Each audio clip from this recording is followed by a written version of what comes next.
Asian high school class 8th।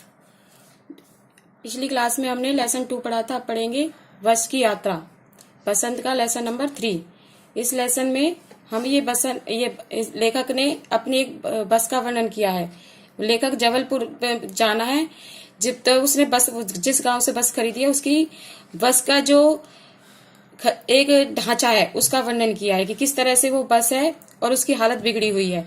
तो गांव के लोग उस बस को क्या कहते हैं, डागिन के नाम से पुकारते हैं। तो वो इस बात से बेहतर होता है कि इस बस को डागिन क्यों कहते हैं। जब वो बस को देखता है तो उसमें देखता है कि एक वृद्ध व्यक्ति होता है, उस तरह से वो बस दिखाई देती है। जब वो बस में बैठ जाता है तो लोग कहते हैं, आपस में बातें करते हैं कि अपने सफर तक पहुंच गए तो भगवान जानो, आना जाना तो लगा ही रहता है। तो इस बात को लेखक सुनता है तो वो सोचता है तो कि ऐसा इस बस में क्या है कि जिसके बारे में लोग ऐसी बातें कर रहे हैं कि आना जाना तो लगा रहता है। जब वो बस में बैठता है तो देखता है कि बस पूरी तरह से एक खच्चर के समान है।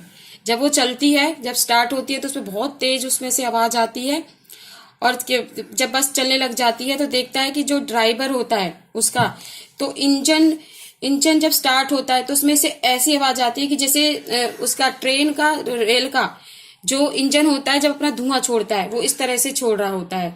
तो उसके बाद वो जब अंदर देखता है तो पेड़ जो है उसके साथ ऐसे लग रहा था कि बस के साथ साथ चलते वो बाहर देखता रहता है और ये देखता है कि कहीं बस जो है उस पेड़ से टकरा ना जाए।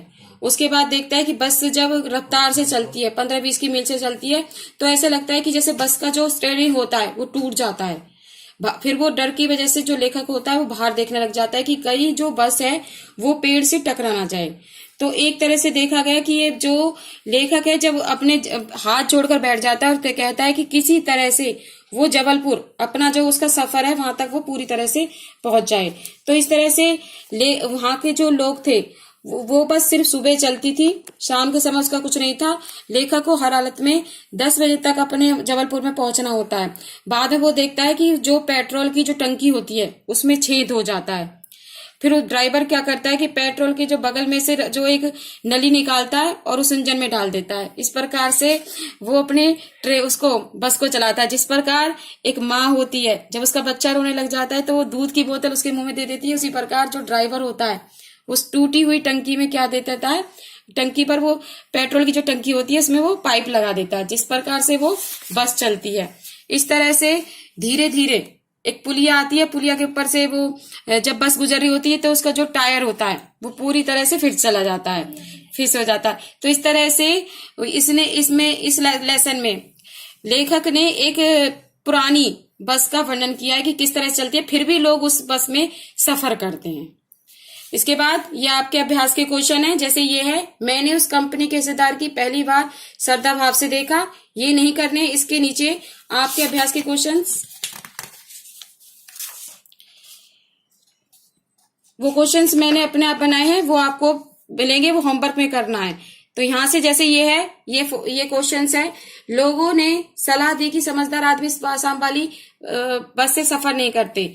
तो लोगों ने ये सलाह क्यों दी? लोगों ने ये सलाह इसलिए दी थी, भाई बस का जो हालत थी वो इतनी खराब थी, इस वजह से दी थी कि भाई इस बस में बैठ जाएं तो जरूरी नहीं कि अपने सफर तक हम वहां पहुंच जाएंगे। सेकंड क्वेश्चन जैसे ये है, ऐसा जैसे सारी बस ही इंजन है और हम इस इंजन के भीतर बैठे हैं। लेखक को ऐसा क्यों लगा? क्योंकि जब वो अंदर बस में बैठा था तो बस जोर जोर से हिल रही थी और उसमें से आवाज आ रही थी। तो इसलिए लेखक ने क्या कहा है कि जो ऐसा लग रहा था कि वो बस में ना बैठकर कहाँ बैठा है, इंजन में बैठा हुआ है। ठीक है। उसके बाद ये 5th क्वेश्चन है, मैं हर पेड़ को अपना दुश्मन समझ रहा था। लेखक पेड़ों को दुश्मन क्यों समझ रहा था? लेखक पेड़ को दुश्मन इसलिए समझ रहा था क्योंकि उसे ये लग रहा था जब वो बाहर की साइड में देख रहा था कि बस जो है किसी पेड़ से टकरा ना जाए, तो इसलिए वो हर पेड़ को अपना क्या समझ रहा था, दुश्मन समझ रहा था। इसलिए ये अभ्यास के क्वेश्चंस करने हैं, आपका ये आज का होमवर्क है। Thank you.